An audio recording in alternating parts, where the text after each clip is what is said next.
Interface a 2K cross 8 ROM and 1K cross 8 RAM with 8085 microprocessor using a decoder IC. In this problem statement, we are asked to interface a ROM device and a RAM device with 8085 microprocessor. The first step we have to do in this interfacing process is we have to identify the number of address lines, number of data lines, control signals for both ROM as well as RAM. Let's try to understand the given data. It says 2K cross 8 ROM. 2K is 2048. The formula to find the number of address lines is 2 power n is equivalent to 2048. So this relation you have to take logarithm on both sides and find the value of n. The answer for n will be equivalent to 11. Hence, 11 address lines are required to interface a 2 kilobyte of ROM.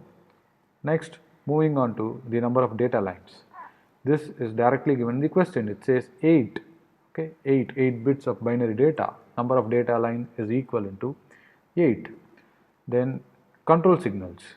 This is a read-only memory, which means I cannot write any data. The only control signal required here is memory read. Memory read is an active low signal. Next, moving on to the starting address and ending address of read-only memory.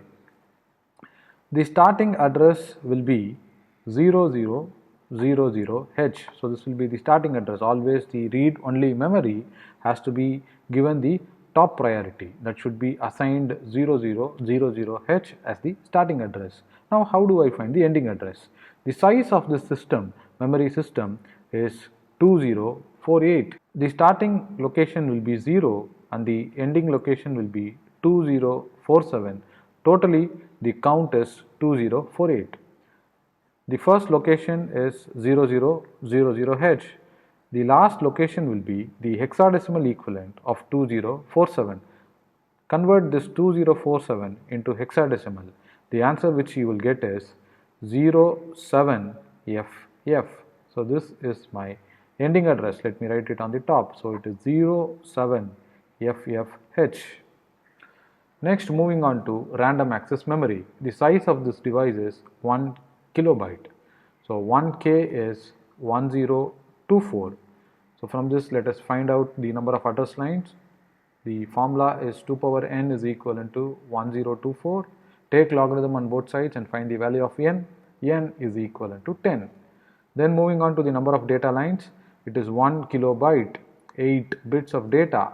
Number of data line is equivalent to 8. Control signals.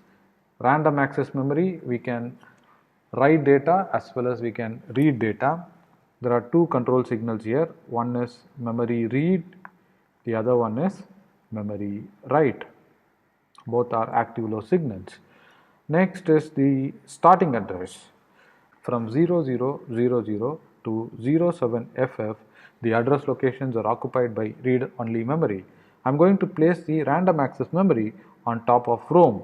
The number next to 07FF is 0800. This will be the starting address of random access memory. Now I have to find the ending address of this RAM. How do I do that?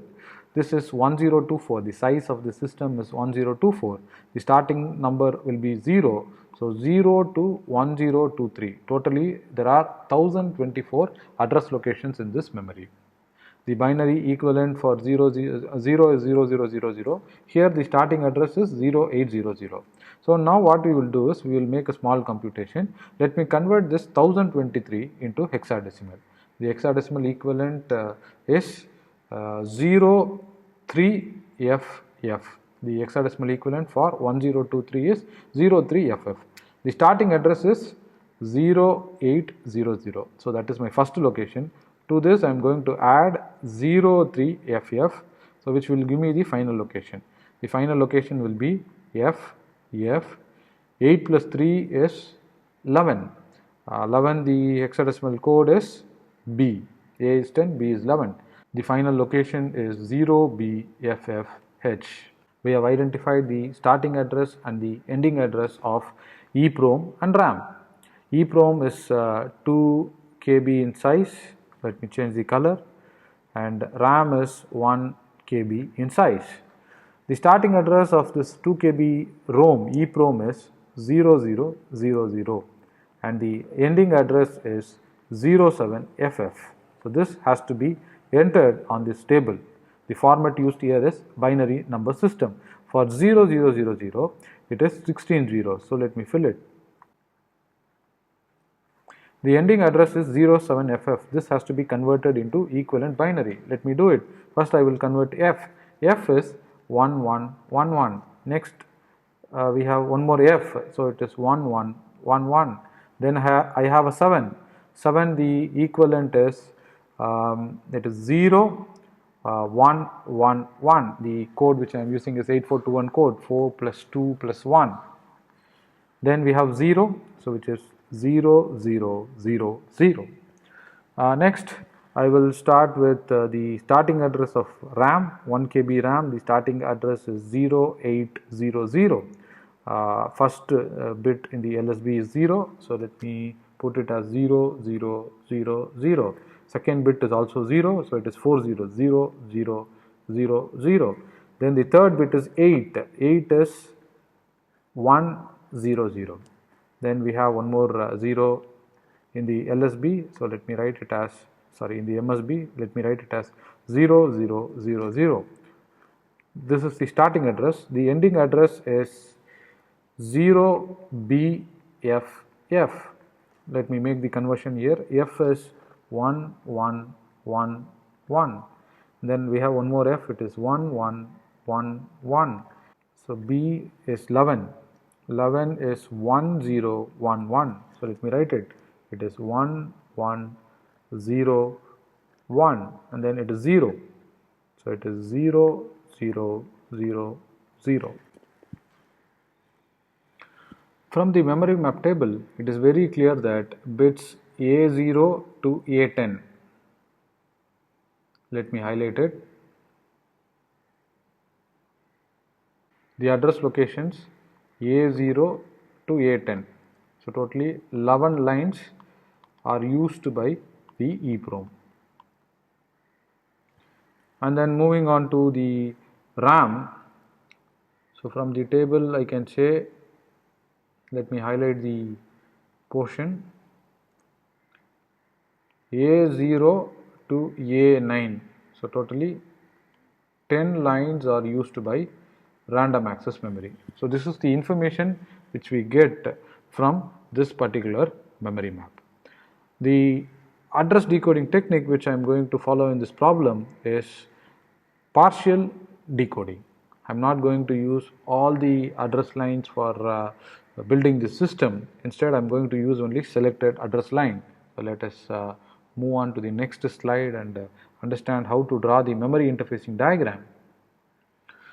I have created a small template here. You can see the 8085 microprocessor. There is a latch which is used to separate the address and data lines of lower byte pins. And then we have read complement, write complement and IO/M complement pin. Then there's a decoder IC which is going to make the signal from combination of these three signals.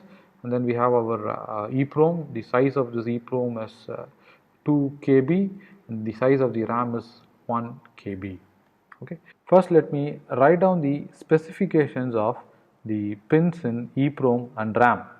EEPROM has an output enable pin which is an active low pin, and then the address pin which vary from A0 to A11, totally 12 address line, and then the data pins which vary from D0 to D7, totally 8 pins. Then coming to the RAM IC will have 8 data lines which vary from D0 to D7, and then the address line will start with A0 and it will end with A9, totally 10 address line, and then it will have a read as well as write pin. Okay, the read pin I am writing it as OE complement and the write pin I am writing it as WR complement. Next let me write down the specification of address lines. We have the higher byte address lines on the top, which is A8 to A15, and then we have the lower byte address which ranges from A0 to A7, and then we have, in addition to this, we have the data lines which is not marked here. Let me mark it. So this will be the data line. The data line will vary from D0 to D7, totally 8 data lines. Okay, the address latch enable pin is connected to latch. This latch is used for separating the address and data lines. Next, let me make the connection between the read complement, write complement, and the IO memory selection pin and the decoder IC.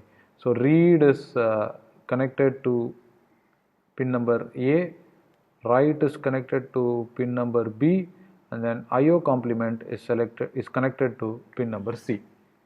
On the output side, I am going to use the port number 2 and port number 3. So this selection of ports from the decoder IC is done by having a analysis on the truth table of this 3 to 8 decoder. So we have 3 pins on the input, which is RD complement, WR complement, and IO/M complement. So from this we have to write a truth table, and then from the truth table we will be able to determine which pin is responsible for giving control to memory write and memory read. So for a 3 to 8 decoder, pin number 2 will be functioning as the memory write pin, and pin number 3 will be functioning as the memory read pin. So this will be a standard logic which we will be following. So now let me draw lines from P2 and P3. From P2 I am drawing a line, then from P3 I am drawing a line. P2 is called as the memory write pin, then P3 is called as the memory read pin. Next is we will make the connection between EEPROM, RAM, and the 8085 microprocessor. So data lines are connected to D0 to D7. Let me do it on both the ICs. And then the address lines are connected to both the low byte and high byte address lines, doing it for both the systems. And then output enable should be connected to, it is a read pin, so this will be connected to memory read. Similarly, the output enable pin of RAM is connected to memory read, and then the WR complement pin is connected to memory write pin of the IC. To make it very clear for you, let me mark the interconnections. So data pin is connected to the data line here. Similarly, I will mark it for RAM. Then the address pins, we have to make the marking on both the low byte and high byte. So let me do it for both RAM and ROM. Then output enable pin is connected here. Then WR complement pin is connected here. So we have almost completed the problem. The only step which is left is giving connections to the chip select pin. How do I do this? Now let's have a look at the memory map table. You can see bits A11 to A15. Okay, bits A11 to A15 for EEPROM, there is no change. All the bits are equivalent to 0. Both the starting address and the ending address are equivalent to zeros. Then have a look at the RAM, 1 KB RAM. Except the A11th bit, the other bits A12, A13, A14, A15, they are remaining same. So let me highlight this portion and this portion of ROM. Compare bits A12, A13, A14, A15. There is no change in these locations. There is no change in these locations. And then take a look at the bit A11. For EEPROM, the bit A11 is equivalent to 0, 0. For RAM, the bit A11 is equivalent to 1, 1. So this is the only position where the bits are changing. So this pin A11 of the address, I am going to use it as the chip select signal. So if I am going to use one higher order address pin for selecting the chip, Such type of memory decoding technique is called as partial decoding technique. I am going to follow that here. So what I will do is I will write it as A11. So A11 I am going to connect it to two ICs.